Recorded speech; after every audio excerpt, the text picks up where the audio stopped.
እኔ መሳይ እንጉ ይባላል የ1985 ዓመተ ምህረት ተመራቂ ነኝ። የኛ ባች ግን በዘመቻ የዘገየ ባች ነበር 86 ጥቅምት የጨረሰው ግን የ85 ባች ነው። የተማርኩት ኢኮኖሚክስ ነው። እኔ ፍሬሽ ሆኜ ስገባ 82 ዓመት ነው። 82 ዓመተ ምህረት ላይ የነበረው ትራዲሽን ምንድነው? ሶስቱ ግቢ የየራሱ ፌሎሺፕ የለውም። ኤፍዲ የለም። አንደኛ ዓመት ሲንገባኝ ኤፍዲ ያኔ እንደ ግቢው አልወጣም ለብቻ። ኢኮኖሚክስ ዲፓርትመንት ሆኖ 6 ኪሎ ውስጥ ነው ያለው። ስለዚህ የኤፍዲ ግቢውም የለም፣ ስለዚህ ፌሎሺፕ የለም። ሶስቱ ግቢ ለየብቻው ፌሎ አልነበረም። ዓርብ የጋራ ፌሎሺፕ ነው የምናደርገው እንጦጦ መካከል ለባይብል ስተዲያችን ምናምን ነው ብቻ በየሆነው እንጂ የጋራ አምልኮ ጊዜያችን ዓርብ ማታ ነው አንድ ላይ። በዚህ አዲስ አበባ ዩኒቨርሲቲ ህብረት ነው ይባላል አንድ ላይ ነው። ልክ ነው 82 አካባቢ ትንሽ ላላ ብሏል ጫናው።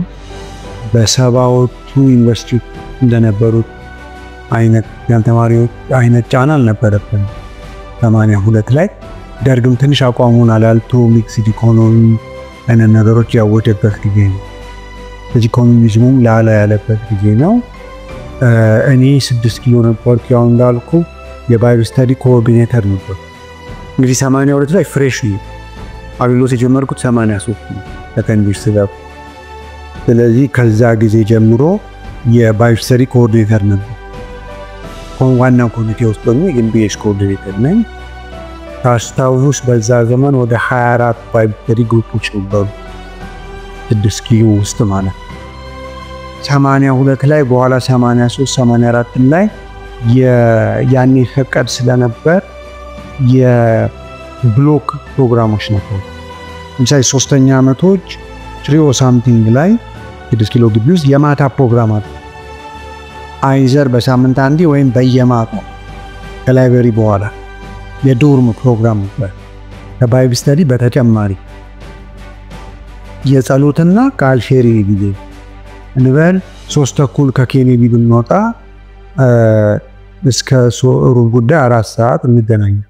ሰርዲሮች በህንጻችን፣ ፎርዚሮች በህንጻችን፣ ሰከንዲሮች ወይ ከሰርዲሮች ጋር ስለዚህ አንድ ዶርም ውስጥ እንገናኛለን። አንድ ሰው ቃል ሼር ያደርጋል፣ እንጸልያለን፣ ትንሽ እንዘምራለን። አንዳንዴም ትንሽ ኦቨር እናደርገው ስለነበር ጎረቤት ዶርሞች ሁሉ ይበጠበጡ፣ ግን ለመያያዝ በጣም ተቀመጡ። እነዚህ በተለይ አሁን ማስታወስ ያለባችሁ ነገር 83 ላይ መንግስት ተለወጠ።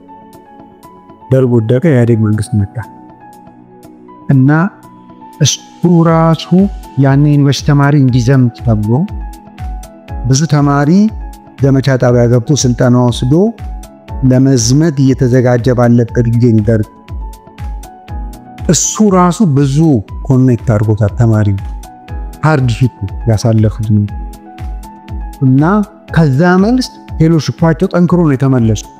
ለምን ኢህአዴግ ሲገባ በቃ ዩኒቨርሲቲ ተማሪ ይመለስ ተባለ። ጥቂቶች በቦርደር በዛ ወጡ ሀገር፣ ማጆሪቲ ግን ተመለሰ። ልንመረቅ አካባቢ 84 ዓመተ ምህረት ጀምሮ ያው እስከ ካሌንደሩ ስለተዛባ በመንግስት ለውጥ ምክንያት 86 ጥቅምት ነው የተመረቀው። ኖርማሊ ጥቅምት ላይ መረቀ ያለው የ85 ባች ነን። ግን ከ85 ዓመተ ምህረት ጀምሮ በመሃልም ተማሪ ከመንግስት ጋር ተጋጭቶ 3 ወር ተቀጠለ። ለዚህ ነው ወደ ጥቅምት የገባው እና ጥሩ መነቃቃት ነበር። እንደ ሪቫይቫል አይነት ነገር ነበር። በምን ለካው እንዴት ሪቫይቫል አልከው ካልከኝ ብዙ ተማሪ ጌታ መቀበል ጀመረ። አንደኛ ሄሎም ሳይታወጅ ብዙ ተማሪ እርስ በርሱ እየተነቃቃ መመስከር ጀመረ። በተለይ ማታ ከላይብረሪ በኋላ እና የሆነ የምስክርነት ሪቫይቫል አይነት ጀመረ። በቃ ልጆች 3-4 ይሆኑ ከላይብረሪ በኋላ ግቢ ውስጥ በየዶርም እየሄዱ ይመሰክራሉ። ፌሎ ሊደርስ ፕላን አድርገው ታደል ከስቱ ጋር ፓራሌል እነዚህ የዶርም ፕሮግራሞች አልኩ ብሎክ ላይ የሚደረጉ ፕሮግራሞች የጸሎት መነቃቃቱ ጸልይ በእግዚአብሔር ኃይል የሚሞሉ ልጆች ህይወታቸው ኢቭን ክርስቲያኖች ህይወታቸው ይለወጥ ደግሞ በሚታይ መልኩ ይሄ የህይወት ለውጥ እና እሱ ወደ ምስክርነት ኦቨርፍሎ ያደርጋል።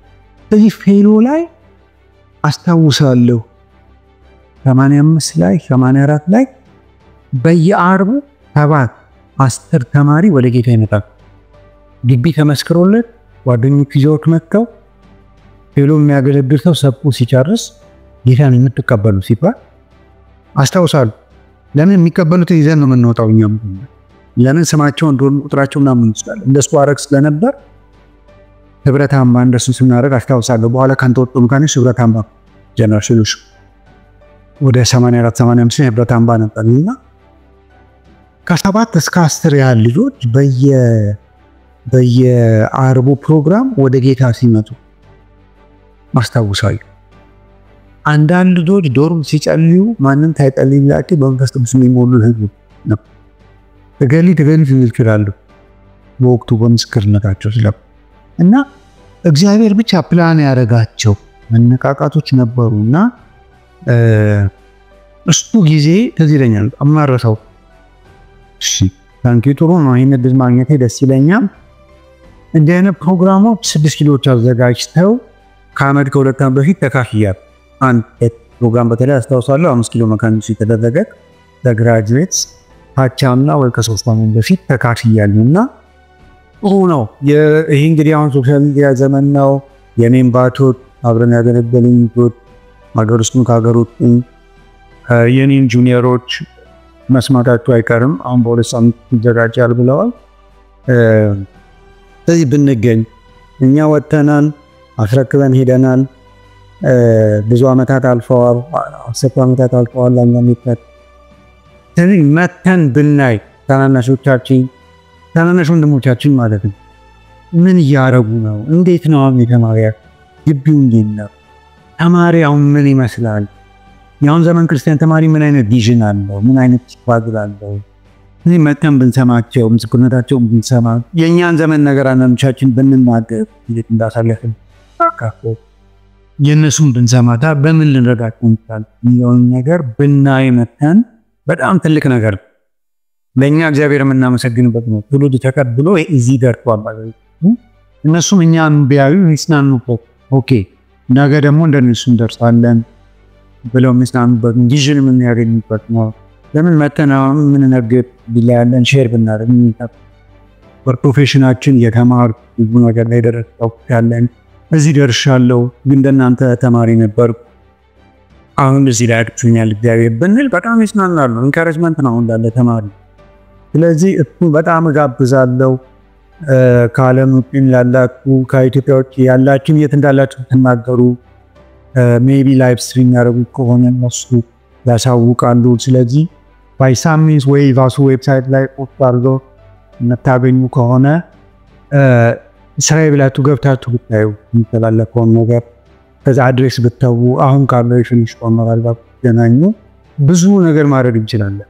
ብዙ ሰው ኢንካሬጅድ መሆን ይችላል። ብዙ ልምድ ማካፈል እንችላለን። ያለ ሪሶርስ ሼር ማድረግ እንችላለን። ትልቅ መጣናት ነው አሁን ግቢላል። ስለዚህ እጋብዛለሁ ብትገኙ የምትችሉ ፊዚካሊ ሀገር ውስጥ ያላችሁ እንደሱ ብትገኙ ትልቅ ነገር ነው። የራሴን በእነሱ ስም አሁን ባሉ ተማሪዎች ስም እኔ ኢንተርቪው ላስተላልፍ ላልሰሙ ብትነግሩ እናንተም ብትገኙ ኢንካሬጅ ብናደርጋቸው ትልቅ ነገር ነው ብዬ አስባለሁ። ተስፋኛ ታንኩ አይነት ላገኙ በጣም በትሎኛል። ለተማሪዎችን ትንሽ መልዕክት ለማስተላለፍ ወይ ጓደኞችን ለመጋበዝ እንጣና እናገኛቸው ተማሪዎችን ላለው አሁን ብዙ ወጣት በብዙ ነገር ዲስከሬጅድ የሚሆንበት ዘመን ነው አሁን ያለው የስራ ሁኔታ እና ግን እኛን አሁን እዚህ ደርሰን መጥተው ቢያዩ እግዚአብሔር ይረዳል። ይሄ ዘመን ያልፋል፣ እነሱ ጋር ያደርሳል፣ የተሻለ ቦታ እግዚአብሔር ያደርሳል የሚለውን ቢያዩ ለአሁን ዘመን ተማሪ የራሱ ስትራግል ስላለው ኢንካሬጅድ ይሆናል። ለዚህ እንምጣና ለፍቅርና ለመልካም ስራ እንድንነቃቃ እንተያይ። እኛም እንተያይ በሰበቡ ተማሪዎችን ጋር እንገናኝ። እናናገኛቸው ነው የምለው።